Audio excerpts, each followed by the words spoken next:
Hi guys, एक बार फिर से हमारे YouTube चैनल सर्वोदय शिक्षण संस्थान में आप सबों का स्वागत है।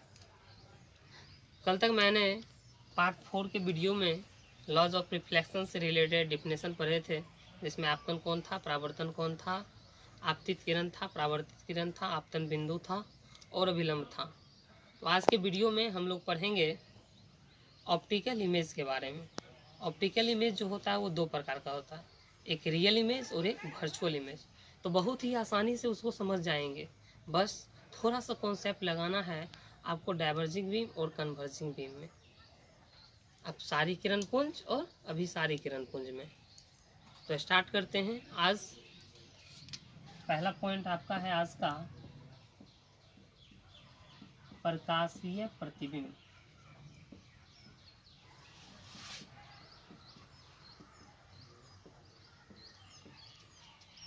इंग्लिश में इसको बोलते हैं ऑप्टिकल इमेज।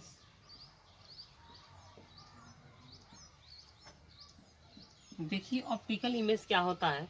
जब किसी बिंदु स्रोत से प्रकाश की किरण निकलती है तो परावर्तन के बाद संश्रित होगी या तो अपसरित होते हुए प्रतीत होगी। दो ही कंडीशन होगा, या तो संश्रित होगी या अपसरित होते हुए प्रतीत होगी। ये संश्रित और अपसरित है क्या, तो पिछले वीडियो आप देख लीजिए मेरा, उसमें आपको समझ में आ जाएगा कि संश्रित किरण पुंज क्या होता है और अपसरित किरण पुंज क्या होता है। तो प्रकाशीय प्रतिबिंब होगा कि किसी बिंदु स्रोत से निकली हुई प्रकाश की किरण जब परावर्तन के बाद संश्रित होती है या अपसरित होते हुए प्रतीत होती है, तो दूसरा बिंदु जो होगा जहाँ पे वो संश्रित होगा या अपसरित होते हुए प्रतीत होगा, वो पहले बिंदु का प्रकाशीय प्रतिबिंब कहलाएगा। उसको फिगर से बहुत अच्छे से समझ जाएंगे। पहले डिफिनेशन लिखते हैं, उसके बाद आप लोग को फिगर बताएंगे, बिल्कुल आसानी से समझ में आ जाएगा। तो पहले डिफिनेशन लिखते हैं। जब किसी एक बिंदु से निकली हुई प्रकाश की किरण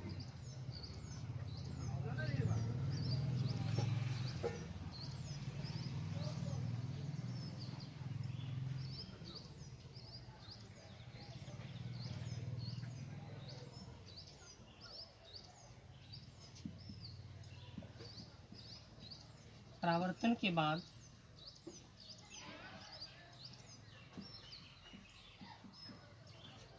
किसी दूसरे बिंदु पर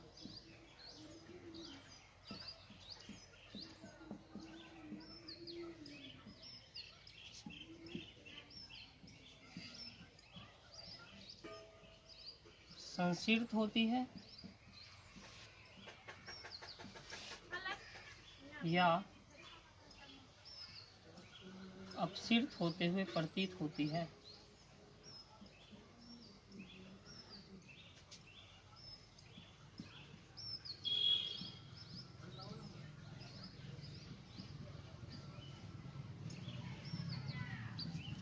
तो दूसरा बिंदु जो होगा पहले बिंदु का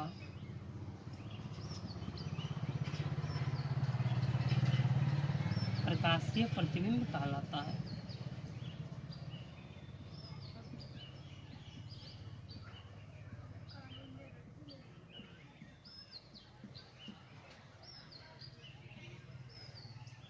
अब देखिए प्रकाशीय प्रतिबिंब जो होता है वो दो प्रकार का होता है, एक वास्तविक प्रतिबिंब होता है और एक आभासी प्रतिबिंब होता है।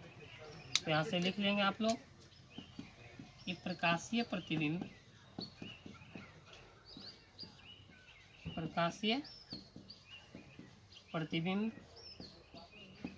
दो प्रकार के होते हैं।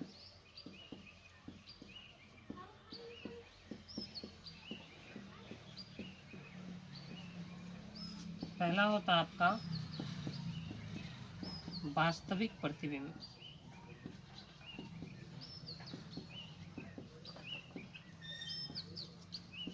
Real image. दूसरा होता है आपका आभासी प्रतिबिंब या काल्पनिक प्रतिबिंब। इसको काल्पनिक प्रतिबिंब भी बोलते हैं। अंग्रेजी लिखेंगे वर्चुअल इमेज।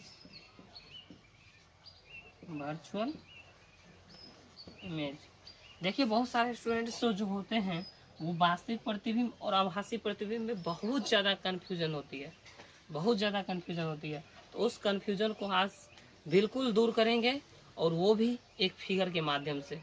तो आप लोग वीडियो को पॉज करके इसको लिख लीजिए, उसके बाद हम स्टार्ट करेंगे रियल इमेज और वर्चुअल इमेज को। रियल इमेज में आपका देखिए रियल ऑब्जेक्ट कब होगा और वर्चुअल ऑब्जेक्ट कब होगा ये भी जानना है। हम लोग स्टार्ट करते हैं रियल इमेज और वर्चुअल इमेज।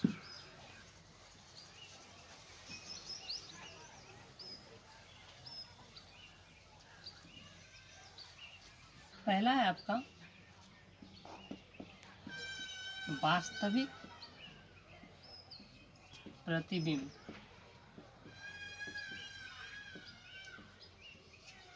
Real image.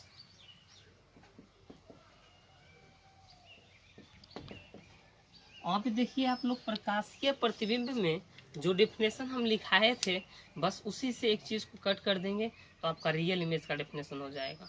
और पे लिखाए थे तो जब किसी बिंदु से निकली हुई प्रकाश की किरण परावर्तन के बाद संसिर्त होती है या अपसृत होते हुए प्रतीत होती है उसको बोलते हैं प्रकाशीय प्रतिबिंब। तो वास्तविक प्रतिबिंब होगा, रियल इमेज होगा कि जब किसी बिंदु स्रोत से प्रकाश निकलती है तो परावर्तन के बाद संसिर्त होती है तो उसी को कहते हैं। तो दूसरा बिंदु जो होगा पहले बिंदु का वास्तविक प्रतिबिंब कहलाएगा, रियल इमेज कहलाएगा। तो आइए हम लोग लिखते हैं इसका डेफिनेशन। जब किसी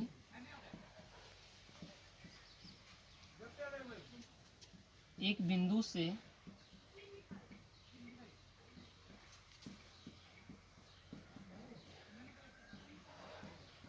निकला हुआ किरणपुंज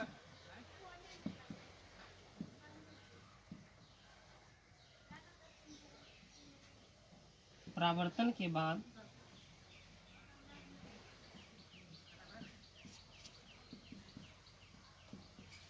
किसी दूसरे बिंदु पर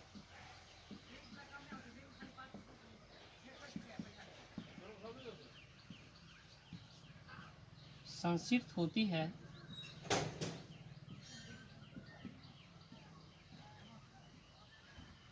तो दूसरा बिंदु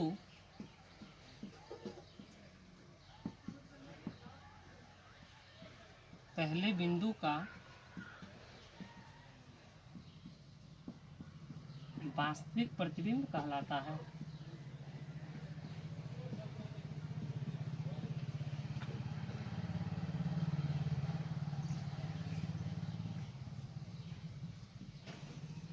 अब देखिए बहुत सारे स्टूडेंट्स ऐसे होते हैं जिनको परिभाषा समझ में नहीं आती है, तो परिभाषा समझने के लिए हम एक फिगर को लेके चलते हैं। फिगर से आपको बिल्कुल अच्छी तरीके से डिफिनेशन समझ में आ जाएगी।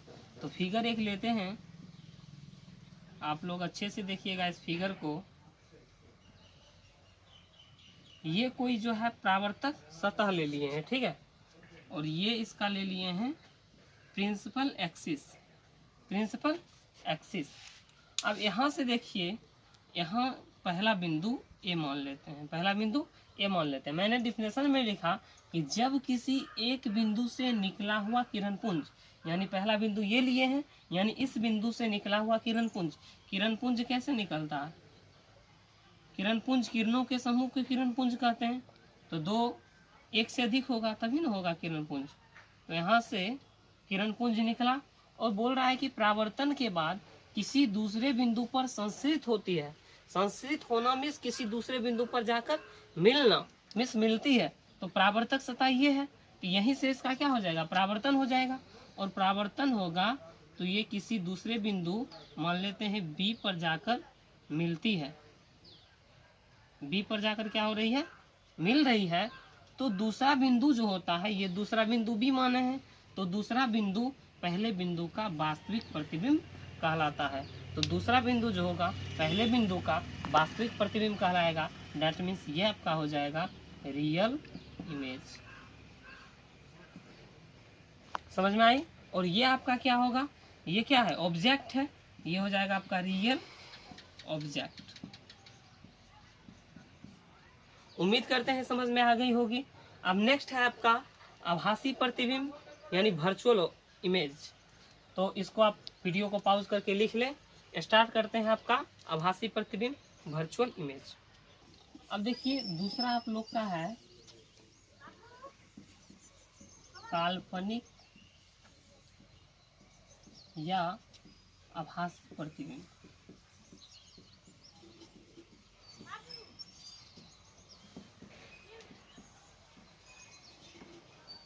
इसको बोलते हैं अंग्रेजी में वर्चुअल इमेज।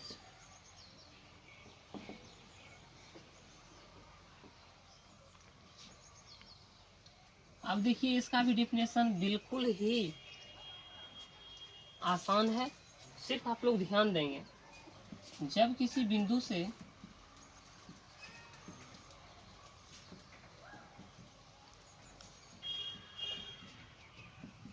निकला हुआ किरणपुंज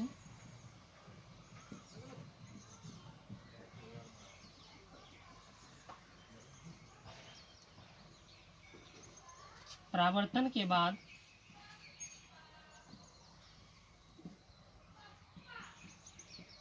किसी दूसरे बिंदु पर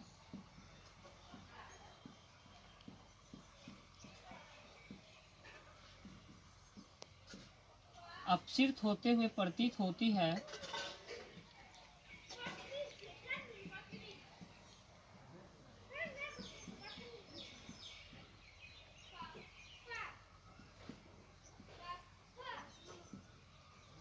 तो दूसरा बिंदु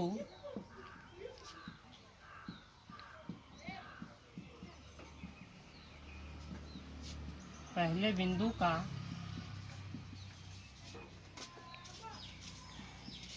आभासी प्रतिबिंब कहलाता है।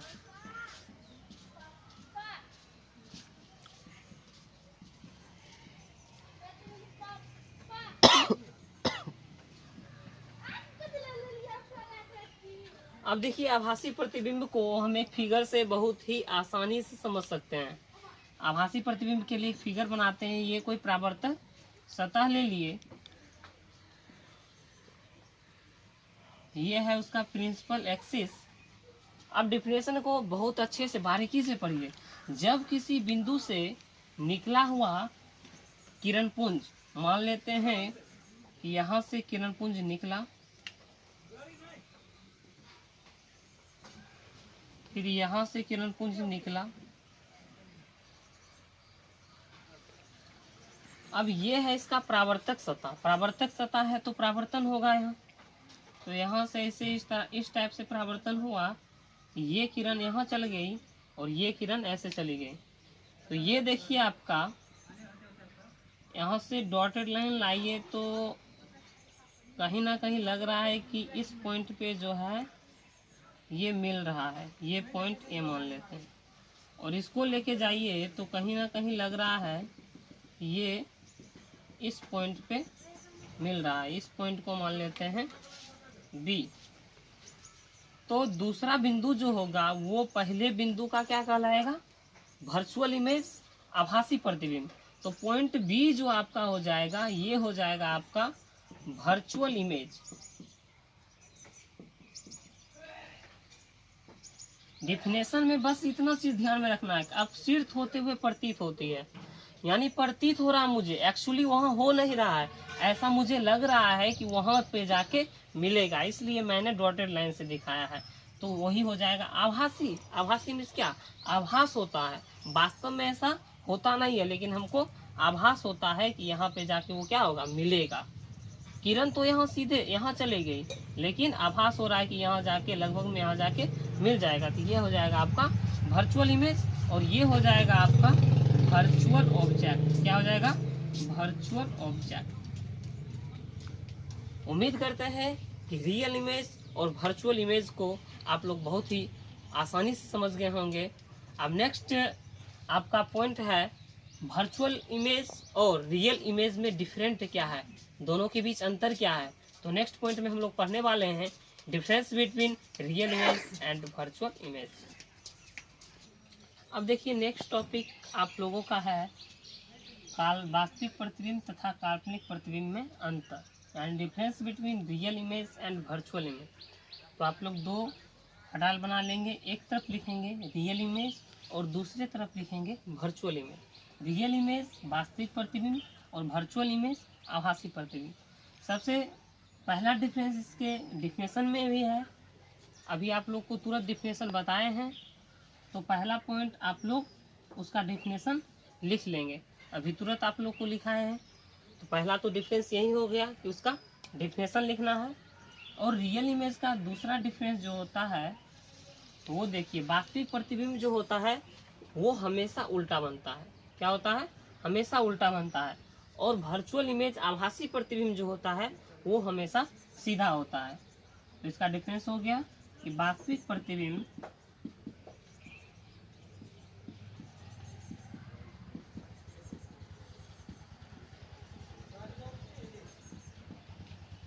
उल्टा होता है और यहाँ से आभासी प्रतिबिंब जो होता है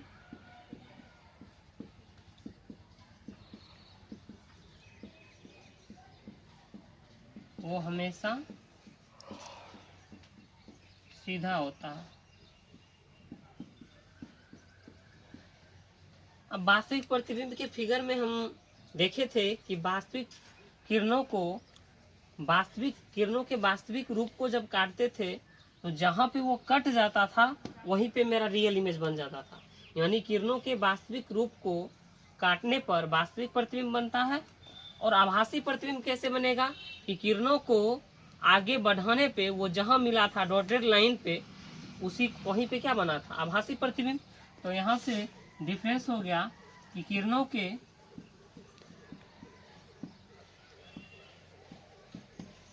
के वास्तविक रूप को काटने पर वास्तविक प्रतिबिंब बनता है।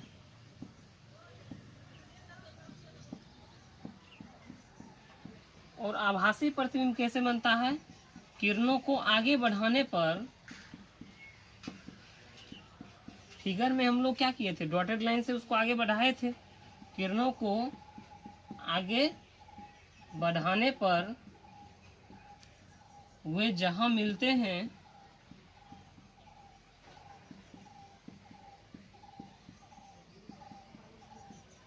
वहां आभासी प्रतिबिंब बनता है।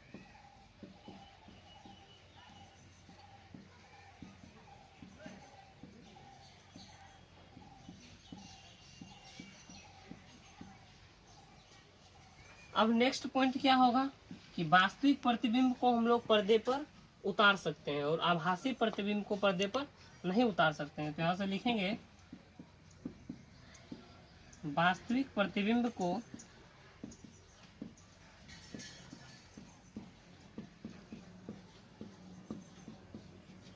पर्दे पर उतारा जा सकता है। और इसमें लिखेंगे आभासी प्रतिबिंब को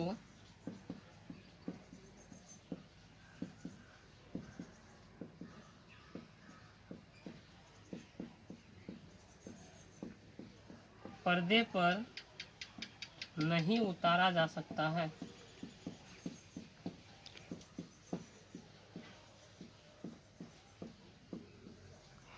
ये हो गया आप लोगों का रियल इमेज और वर्चुअल इमेज में अंतर। तो आप लोग वीडियो को पॉज करके इसको लिख लेंगे। और नेक्स्ट टॉपिक है आपका मिरर, दर्पण। दर्पण क्या होता है वहाँ से हम लोग पढ़ेंगे उत्तल दर्पण और अवतल दर्पण के बारे में। तो पहले आप इसको लिख लीजिए, उसके बाद स्टार्ट करते हैं मिरर। आइए तो देखते हैं मिरर क्या होता है।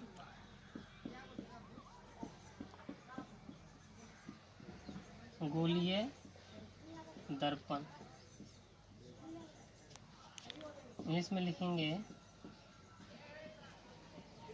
Spherical mirror. देखिए, गोलीय दर्पण है यानी उसका परावर्तक सतह किसी गोले का एक भाग होगा, उसी को बोलेंगे गोलीय दर्पण। गोलीय दर्पण ऐसा दर्पण जिसका परावर्तक सतह किसी गोले का एक भाग होता है उसी को कहते हैं गोलीय दर्पण। तो आइए लिखते हैं,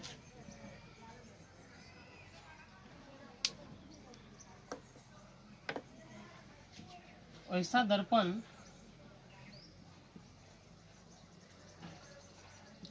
जिसका परावर्तक सतह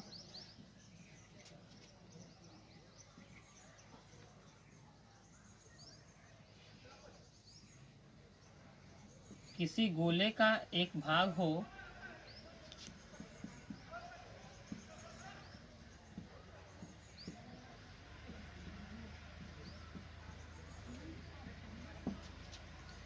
उसे गोलीय दर्पण कहा जाता है।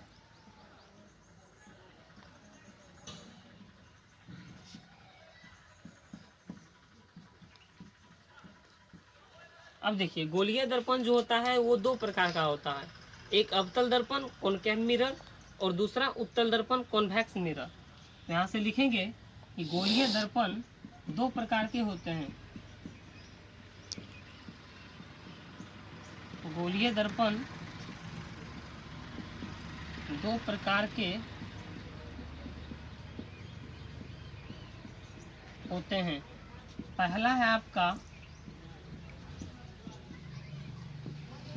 अवतल दर्पण कॉनकेव मिरर और दूसरा है आपका उत्तल दर्पण कॉन्वेक्स मिरर। तो सबसे पहला आपको पढ़ना है कि अवतल दर्पण क्या होता है, कॉनकेव मिरर क्या होता है। तो अवतल दर्पण होता है क्या है, गोलीय दर्पण का एक भाग है। तो गोलीय दर्पण का वैसा भाग जिसका परावर्तक सतह बीच में धंसा हुआ हो उसी को बोलते हैं अवतल दर्पण, और उत्तल दर्पण उसको बोलते हैं जिसका परावर्तक सतह बीच में उभरा हुआ हो उसी को बोलते हैं उत्तल दर्पण। तो आइए हम लोग लिखते हैं अवतल दर्पण और उत्तल दर्पण क्या होता है।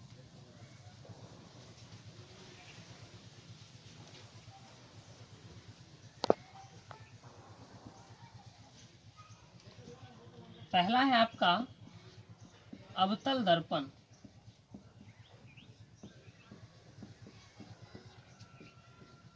Concave mirror.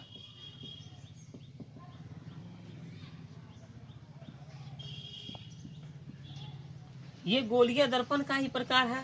तो इसके परिभाषा में लिखेंगे गोलीय दर्पण का वैसा भाग गोलीय दर्पण का वैसा भाग जिसका परावर्तक सतह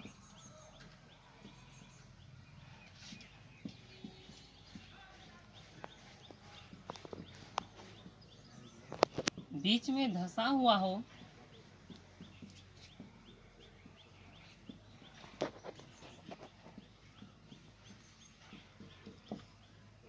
उसे अवतल दर्पण कहा जाता है।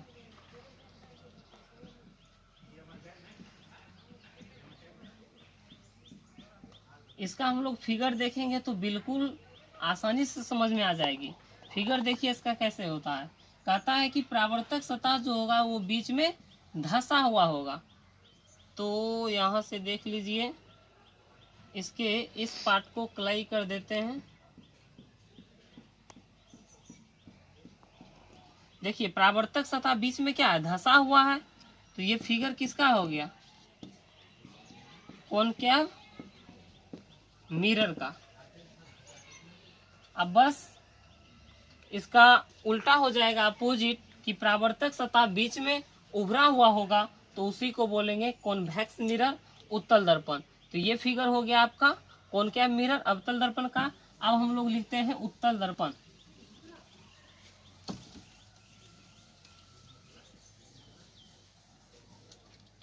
दूसरा है आपका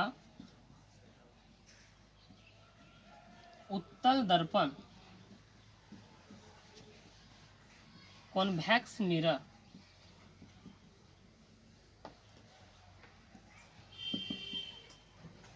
इसमें भी लिखेंगे गोलीय दर्पण का वैसा भाग, क्योंकि उत्तल दर्पण भी गोलीय दर्पण का ही प्रकार है। तो लिखेंगे कि गोलीय दर्पण का वह भाग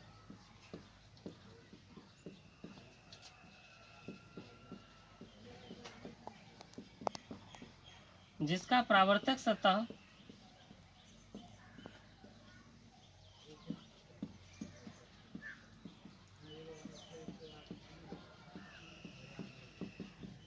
बीच में उभरा हुआ हो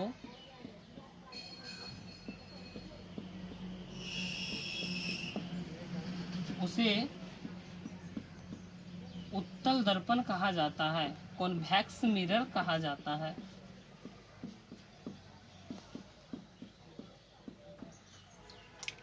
तो इसके फिगर से हम लोग समझ सकते हैं कि उत्तल दर्पण कैसे होगा।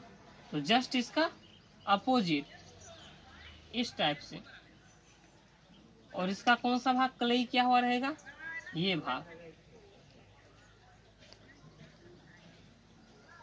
परावर्तक सतह क्या है, बीच में उभरा हुआ है, इसी को बोलते हैं उत्तल दर्पण। ये फिगर हो गया आपका कॉन्वेक्स मिरर का।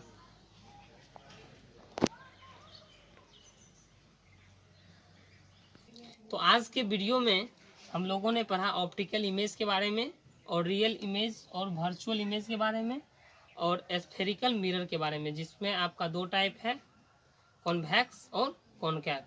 तो नेक्स्ट वीडियो में हम लोग पढ़ने वाले हैं कि समतल दर्पण में प्रतिबिंब कैसे बनती है, और यही दर्पण से रिलेटेड कुछ डिफिनेशन देखेंगे। जैसे आप लोगों को इससे पहले मैंने प्रिंसिपल एक्सिस की चर्चा की थी, प्रधान अक्ष का, तो उसको हम कल देखेंगे। प्रधान अक्ष क्या होता है, वक्रता त्रिज्या क्या होता है, फोकस दूरी क्या होती है, मुख्य फोकस क्या होता है, और सबसे इम्पोर्टेंट पॉइंट उसमें देखेंगे कि गोलीय दर्पण में वक्रता त्रिज्या और फोकस दूरी के बीच संबंध, जो कि बराबर आपका मैट्रिक एग्जाम में पूछता है, जो कि मोस्ट वीवीआई क्वेश्चन है। तो कल के वीडियो यानी पार्ट 6 को आप लोग देखना नहीं भूलेंगे। इसके लिए आपको क्या करना होगा, चैनल को सब्सक्राइब करना होगा, ताकि जल्द से जल्द मेरा वीडियो आप तक पहुंच पाएगा। तो इसलिए चैनल को सब्सक्राइब करना नहीं भूलें, और दोस्तों में शेयर भी करें इसको, और एक लाइक ज़रूर करें। तो इसी के साथ आज का क्लास क्लोज। फिर मिलते हैं नेक्स्ट वीडियो पार्ट 6 में आपके साथ।